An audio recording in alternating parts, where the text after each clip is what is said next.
नमस्कार दोस्तों, मैं दीपक सिंह आप सभी का स्वागत करता हूं आपके अपने यूट्यूब चैनल सरकारी नौकरी क्लिनिक पर। तो जिसमें आज हम पढ़ने वाले हैं यूपीएसआई सीरीज़ का अगला पार्ट शासन प्रणाली या गवर्नमेंट सिस्टम के बारे में। तो आपने अभी तक हमारे चैनल को सब्सक्राइब नहीं किया, चैनल को सब्सक्राइब करें और बेल आइकन प्रेस कर लें, जिससे आने वाले वीडियो में आपको नोटिफिकेशन प्राप्त हो। तो जय मां सरस्वती का नाम लेकर हम आज की वीडियो की शुरुआत करते हैं। शासन प्रणाली राजतंत्र होता क्या है? राजतंत्र यह शासन का प्राचीनतम रूप है, सबसे पुराना रूप किसी भी सीमा, राज्य, क्षेत्र, देश जिसमें अधिकार करने का सबसे पुराना शासन और नियम क्या था इसका, वो था राजतंत्र, जिसमें शासन की शक्ति एक व्यक्ति में समाहित होती है। एक आदमी राजा होता था, जो पुराने आज जमाने में होता था, वो मुकुट धारण कर लेता था, वही आनुवांशिक उत्तराधिकार के आधार पर पद ग्रहण करता था। कुलीन तंत्र, कुलीन तंत्र इसे एरिस्टोक्रेसी कहा जाता है। एक बार एक क्वेश्चन पूछा गया था एरिस्टोक्रेसी क्या होता है, तो जिसमें सत्ता का स्वरूप थोड़े से लोगों में निहित होता है, वह होता है कुलीन तंत्र। तानाशाही क्या होता है? अधिनायक तंत्र। आजकल उत्तर कोरिया इसका बहुत बड़ा उदाहरण है। अधिनायक तंत्र यह एक ऐसे शासन का स्वरूप है जिसमें एक ही व्यक्ति का निरंकुश शासन होता है, जो बल प्रयोग के माध्यम से अपने पद पर आसीन होता है तथा किसी के भी प्रति उत्तरदायी नहीं होता है। यह किसी को जवाबदेही नहीं होता है, यह किसी को जवाब देना जरूर नहीं समझता, क्योंकि एक ही व्यक्ति के अंदर सारी शक्तियां समाहित होती हैं। तो प्रजातंत्र वर्तमान समय में शासन का सबसे अधिक लोकप्रिय रूप प्रजातंत्र है। पूरी दुनिया में सबसे पसंदीदा रूप या कहें कि सबसे ज्यादा अपनाया जाने वाला रूप क्या है, वह है प्रजातंत्र, डेमोक्रेसी। कि प्रजातंत्र वह विद्यमान होता है जहां जनता में सत्ता निहित होती है, अर्थात जनता को संप्रभुता प्राप्त होती है। इसका मतलब क्या होता है? वहां पे सर्वोपरि जनता होती है। कुछ सालों के लिए जनता एक व्यक्ति को चुनती है, वह अपना शासन उनसे चलाती है। अगर वह शासन अच्छा चलाता है तो ठीक है, नहीं चलाता तो उसको बदलने की शक्ति जनता में ही होती है।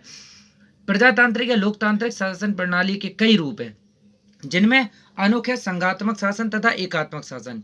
इन शासन प्रणालियों का व्यवहारात है। संसदीय शासन व्यवस्था है और अध्यक्षीय शासन व्यवस्था है। संसदीय शासन व्यवस्था जैसे हमने अपने देशों में अपना रखी है, तो ये हम उसे क्या बोलते हैं? संसदीय शासन व्यवस्था।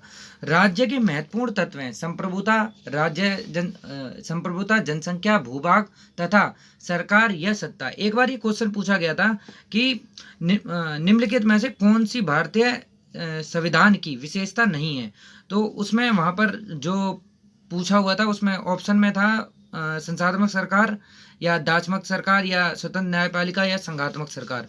तो उसका आंसर था कि अध्यात्मक सरकार भारतीय संसद संविधान का जो है वो रूप नहीं है। तो राज्य के महत्वपूर्ण जो तत्व होते हैं, इस तत्व में भी एक बार क्वेश्चन आ चुका है यूपीपीसीएस में।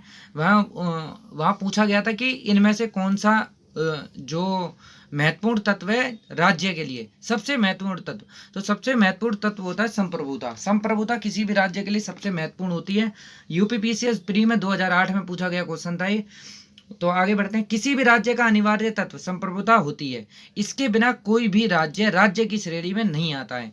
यही मैंने आपको बताया था कि किसी भी राज्य के लिए सबसे अनिवार्य तत्व क्या है, वह है संप्रभुता। वर्ष 1947 के पहले एक राज्य के रूप में हमारा देश भारत संप्रभु नहीं था। कोई उस समय भारत की जनता का शासन नहीं था, बल्कि ब्रिटिश क्राउन का शासन था। भारतीय संविधान के अनुसार देश में संसदीय शासन प्रणाली को अपनाया गया, जिसमें जनता द्वारा चुने हुए प्रतिनिधि ही शासन व्यवस्था का संचालन करते हैं। संसदीय शासन प्रणाली को मंत्रिमंडलीय शासन प्रणाली भी कहा जाता है। संसदीय शासन प्रणाली का दूसरा रूप या दूसरा नाम क्या होता है? तो मंत्रिमंडलीय शासन प्रणाली। ये क्वेश्चन भी एक बार रिपीट हो चुका है यूपीपीसीएस में। यह 2005 या 6 का क्वेश्चन था, जिसमें पूछा गया था कि संसदीय शासन प्रणाली को हम क्या बोल सकते हैं। तो वहां पे ऑप्शन में था कि मंत्रिमंडलीय शासन प्रणाली। इस प्रणाली में संसद विधि निर्माण की सर्वोच्च संस्था होती है और कार्यपालिका अपने समस्त कृत्यों के लिए संसद के प्रति जवाबदेह होती है। संसदीय शासन प्रणाली में कार्यपालिका का अस्तित्व विधायिका में उसके विश्वास प्राप्ति बहुमत तक रहता है। विश्वास प्राप्ति बहुमत का मतलब है जिस सरकार के पास बहुमत होगा वही संसदीय शासन प्रणाली में सर्वोपरि या कार्यपालिका में निहित रहेगी। भारत की राजनीतिक व्यवस्था में संपूर्ण सत्ता को केंद्र एवं राज्यों में संवैधानिक रूप से बांटा गया है। संवैधानिक रूप से बांटा गया है। यहाँ जनता सर्वोच्च होती है और जनता में ही सब कुछ निहित होता है। और भारतीय प्रशासनिक या राजनीतिक व्यवस्था विशुद्ध रूप से एक लोकतांत्रिक गणतंत्र है। अध्यात्मात्मक शासन प्रणाली, जिसमें हम राष्ट्रपतीय शासन प्रणाली के नाम से भी जानते हैं, उसमें सारी शक्तियां जो होती हैं वो राष्ट्रपति में निहित होती हैं। आध्यात्मिक शासन प्रणाली का सर्वोच्चतम रूप जो है वो अमेरिका है, और अमेरिका की राजनीतिक प्रशासनिक व्यवस्था है। आध्यात्मिक शासन प्रणाली में राष्ट्रपति विधायिका को भंग नहीं कर सकता, सिर्फ उसे प्रणाली में सत्ता केंद्रित जो होती है, केंद्रीकृत होती है। राष्ट्रपति कार्यपालिका प्रमुख होता है। आध्यात्मिक शासन प्रणाली में राष्ट्रपति अपने मंत्रियों के चुनाव में स्वतंत्र होता है और मंत्रियों के चयन में व्यवस्थापिका की भूमिका नाम मात्र होती है।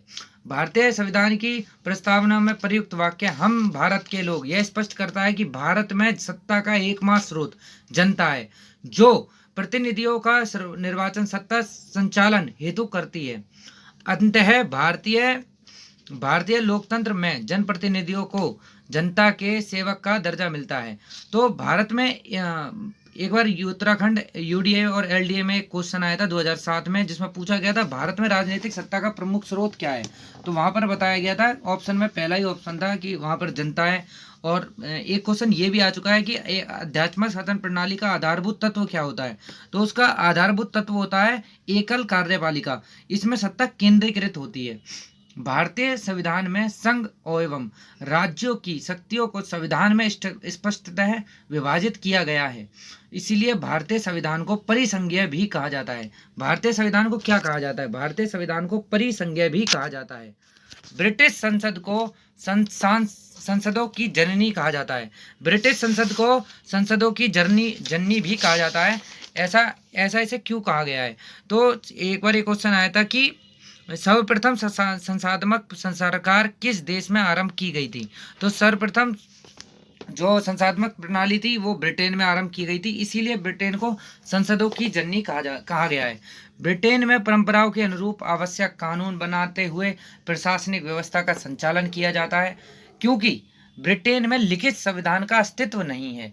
भारतीय संविधान में एकात्मक शासन के प्रमुख लक्षणों में राज्यपाल का पद, अखिल भारतीय सेवाएं, एकल नागरिकता, आपातकालीन प्रावधान तथा राज्यसभा में असमान प्रतिनिधित्व है। भारत एक गणतंत्र है। इसका आशय है कि भारतीय राजनीतिक प्रशासनिक व्यवस्था के सर्वोच्च पद पर जो है राष्ट्रपति निर्वाचित व्यक्ति आसीन होता है।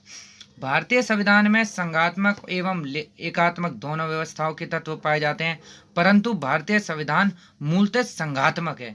हम भारतीय संविधान को दोनों मत में प्रयोग कर सकते हैं, संघात्मक भी और एकात्मक ही, पर हम मूलतः जो इसे मानेंगे वो संघात्मक ही मानेंगे।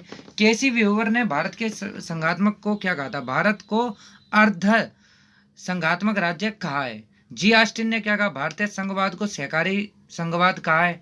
भारतीय संविधान अधिक कठोर तथा अधिक लचीले के मध्य एक संतुलन स्थापित करता है, यह कथन केसी व्यूवर का है।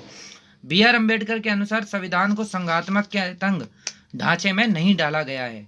तो आज की वीडियो में बस इतना ही, और आपको वीडियो अच्छी लगी हो तो चैनल को सब्सक्राइब करें, बेल आइकन प्रेस कर ले, जिससे आने वाली वीडियो में आपको नोटिफिकेशन प्राप्त हो। धन्यवाद।